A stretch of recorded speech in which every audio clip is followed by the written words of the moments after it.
Hey everyone, welcome back to Hamster Shorts. It's been a while. Last year I started taking classes at a local community college. So I'm a high school student who's officially homeschooled but is actually taking college classes. It's weird, just go with it.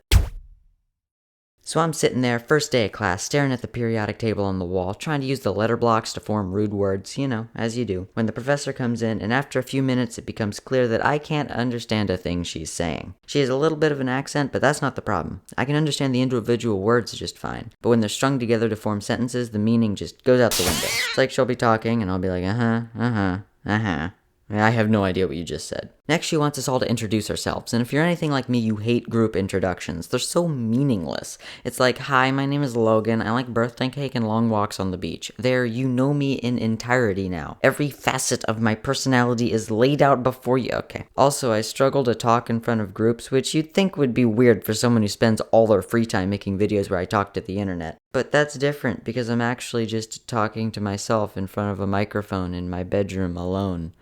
So alone. Then the professor says to partner up and introduce yourself to your partner. That's much better. She says to naturally work into conversation. Topics such as, why are you taking this class? What do you hope to learn in this class? How are you going to use what you've learned in this class in your career in the future? So I glance around and find a guy who looks as uncomfortable as I am. Our conversation went like this. Hey, I'm Logan and I'm taking this class for some reason. I think it's a requirement. Cool. My name is Hazan. And what was that? Hazan? What? And I'm taking this class because I have to. Alright, good talk. Then disaster strikes. The professor says now introduce your partner to the class. Frick. We didn't talk about any of those topics, and I didn't even catch his name. So we go around the class and introducing our partners, and I swear every single one was the same. Hi, this is Max. He's taking this class for the credit and literally no other reason. What's up? This is Sherry. She's taking the class for the credit and is going to use this knowledge of environmental science in the future when she fulfills her dream of becoming a fashion vlogger. Then it was my turn. Hi, this is my partner, Hazan. What was that? Hazan. And he's taking this class for the credit, and he likes beaches and long walks on the birthday cake. Thank you. Every week we had a PowerPoint to read through and then a quiz after. Not difficult, right? That is if you can actually understand the questions. The questions on these quizzes ranged from confusing and riddled with grammar and spelling errors to plain incomprehensible. I took screenshots of them and I'd share them all with you, but that's probably against some rules, so I'll just show you my favorite one. This is a timed multiple choice question, so get your answer ready quickly. What are the major themes in environmental science, environmental quality? And your two choices are environmental quality and all of them. What? That's not how English works. What the frick does all of them mean? So I'll tell you what I did. Every time there's an all of the above option, it's usually that, right? That was my logic, but my logic failed me. The answer to what are the major themes in environmental science, environmental quality is environmental quality. What? We also had weekly discussions online where a topic was presented and we had to research it and post our thoughts and opinions on the matter. You often hear older folks saying that our generation is doomed because we're all illiterate or whatever, and I didn't believe them until I read some of my classmates' posts each week. An excerpt. Some reflections I would change is my flying. I've never been flying or even been on train. I have more of carbon footprint than grazing land. I also have more consumption of food, surprising. This is real, by the way. She's a native English speaker, too. Can we all just agree that group projects are the worst? Inevitably, you end up with people who are either lazy and don't contribute, or people who do work but disagree on everything and micromanage. There's like no middle ground between these two extremes. For this class, the better part of our grade rested on one large group project that included a paper and a presentation. We had all semester to do it, but it had to be pretty elaborate, not something I could throw together last minute. Right after signing up for classes, I was browsing Reddit and came across a thread asking people what the biggest red flags in college classes were. Nearly every answer was one of two things: a difficult to understand professor and group projects. I'm screwed. Why don't you meet my group? There's the guy from the first day who can't enunciate his own name properly. After a while, he stopped responding to my texts. Weeks later, we found out he dropped the class. Then there's Mary, who's nice and helpful. And her fiancé, Jeff, who did not contribute, and instead brought his PlayStation into the library to play Monster Hunter on the TVs in the group study rooms instead of being useful. One day he comes into class, late as usual, and goes, "Logan, I'm pregnant, and it's yours." And my early morning, not completely awake brain goes, oh my, wait a minute. Turns out they are having a baby. Another thing to distract you from working on our project. Then there's Chris. We were always waiting on him to finish his parts, and he'd always say, oh, they'll be done tomorrow, or tonight, or this weekend, or tomorrow for sure. But he had plenty to say about the failings of everyone else's work. You want to help me make it better then? Nah, you got it, bro. The guy was like a politician. At one point, he accused the rest of us of conspiring against him to give him more to do, and we were dividing up the work, despite the fact that at that time he had done nothing. So the first deadline comes up. We have to do a pre-presentation talking about our project, which is on coastal erosion, by the way, and how we're going to go about doing it. Due to a miscommunication and the fact that only 3 of the 5 of us even bothered to show up that day, I had to go up and do the presentation last second. But what we had written was on Mary's laptop. No problem, she said. I'll just take a picture of the Word document and send it to your phone. Now, have you ever taken a picture of a computer screen? It comes out all distorted with weird bands of color, looking like you're seeing it through a screen door. So I'm up there unsuccessfully trying to decipher what we'd written earlier. Like, I cannot read you what we wrote, but I assure you it's good stuff. After a couple months of struggle, we finally get our paper written. Because some people didn't finish their parts until the day it was due, I hadn't actually read it through as of the last day. I asked Mary, who's going to be submitting the paper, if I could proofread it before we turned it in. She said she'd send it to us that evening for a final check. Evening rolls around and I asked to see it. She said, "Don't worry, it's already submitted." But I haven't even read it yet. She could have just submitted some weird stock image like this one and I wouldn't know. The final challenge was the presentation. Mary would make a PowerPoint and I would make a video, because I don't trust myself to form complete sentences on the spot. I intentionally put off my part until last minute so I could see what the other groups had to show first. Plus, I was looking through my grades and it seemed like our presentation could suck and I could still get an A in the class as long as the paper was good. Say, I should finally read our paper.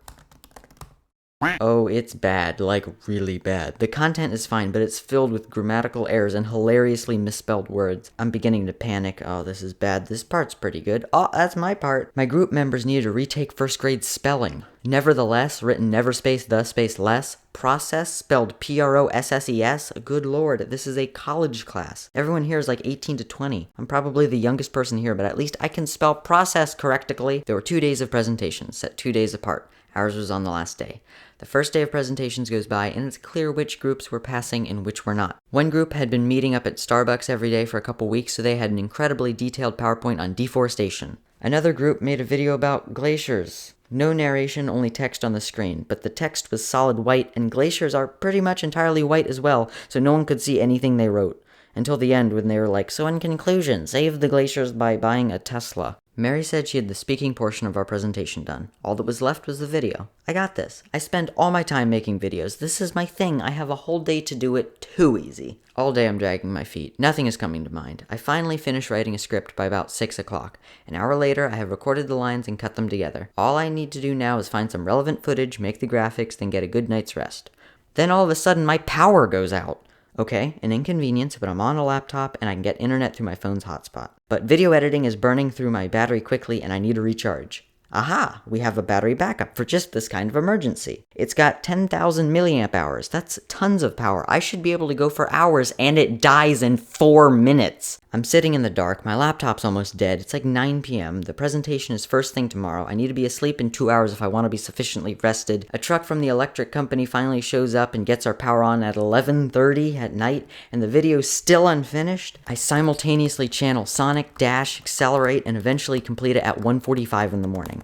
At this point, I have no chance of getting my usual minimum of 13 hours of sleep. I can barely get 6 if I fall asleep immediately, but that's the best I can do. I close my bedroom door, turn off the light, and wait, why is it no darker? So apparently, the power transformer in my neighborhood is right by my house, and the repair truck is still there with its headlights on, pointing right at my bedroom window. But that's not the worst part. The worst part is the truck's engine is running, making my whole bed shake. I'm trying to sleep in a bright as day vibrating room, but it's no use. I barely slept, and when I did, I kept dreaming of the presentation over and over to the point where I couldn't tell if I was awake or not. The next morning I got up, exhausted, rewatched the video I made, and really wasn't pleased. It looked super rushed to me. I spend dozens and dozens of hours making my YouTube videos. Scripting, recording, drawing, editing, and editing till I want to die, and then uploading, making a thumbnail, getting disheartened when the first comment is, "Are you a furry?" And then contemplating if making my character an anthropomorphic animal is a good idea. Hey, no one calls Walt Disney a furry, right?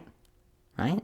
Anyway, compared to my usual level of quality, this video I frantically made the night before seemed lackluster. Maybe I should just show my Game Grumps animated instead. 4,000 people liked it. Too late to change anything. An hour later, I'm in the classroom putting my video on a thumb drive and getting ready to present. Suddenly, Jeff swore under his breath. I turned around to see his eyes wide, eyelid twitching. What is it? I forgot to go to my history final. What? The final exam for my history class was yesterday. I forgot to show up. I failed. I have to retake it next semester. My day might be going poorly, but at least I remembered to show up to all my tests. So the presentation, it actually went really well. Somehow Mary's spoken part, which was almost entirely improvised, sounded more polished than my speech in a video I scripted and did multiple takes of.